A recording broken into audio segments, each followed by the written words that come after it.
So we talked about contagious yawning in regards to bonobos, that bonobos actually will contagiously yawn when they see another bonobo yawning. And what was interesting is they yawned when there was a stranger. And the reason we got excited about that, of course, is because in lots of different animals, including humans, we know that animals contagiously yawn for individuals that they have stronger bonds with, stronger relationships, closer ties with. And people think this is sort of a basic form of empathy.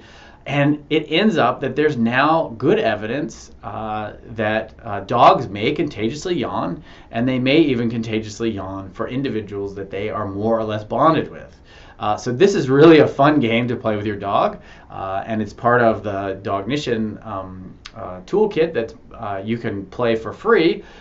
If you decide to do this as a laboratory activity. It's really fun to see if your dog yawns and then compare your dog to other dogs as well. And the reason I bring this up is that it seems that dogs, like primates, have different strengths of relationships in the social groups that they're in, and this might be a really fun way to look at the strength of those relationships as people continue to try to understand how it is that dogs cooperate the way that they do.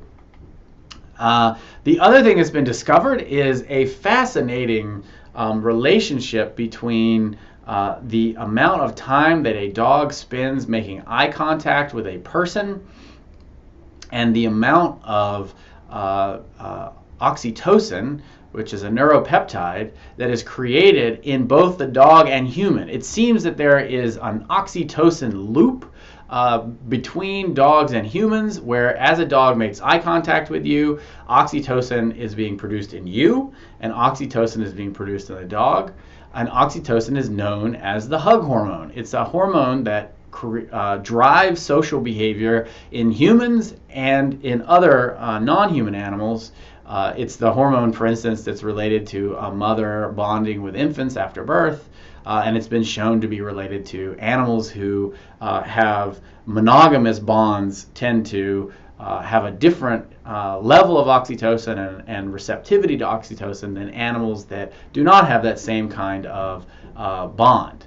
So oxytocin between humans and dogs seems to increase just when we make eye contact and stare at each other. That's why this, again, is a really interesting thing to check on in your dog, and another one of the things that you can do as a lab exercise if you choose through Cognition. And of course, the reason that's really fun is because not all dogs make the same amount of eye contact, and so you can see where your dog falls and how that relates to the bond that you feel you have with your dog. The reason that it seems to be important is there is research showing that people who tend to report that they have more satisfaction in their relationship with their dogs, when they are then measured interacting with their dog, it's people who report more satisfaction with their dog have dogs that make more eye contact with them.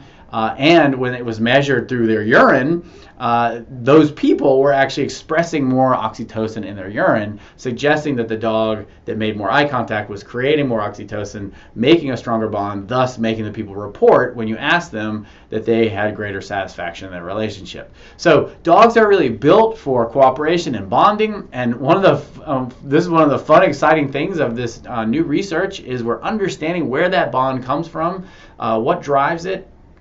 And now we can measure it, not just in a group of dogs, but you can potentially measure it in your dog. So to summarize, while wolves and dogs are similar in many ways in their social system, they're really different because dogs are not cooperative breeders. Mothers and offspring can recognize each other years later, but siblings cannot in the case of dogs. Dogs can assess numerical advantage when two packs meet. Humans are not able to determine when a dog is guilty, and there is evidence that dogs contagiously yawn when they observe a person yawning.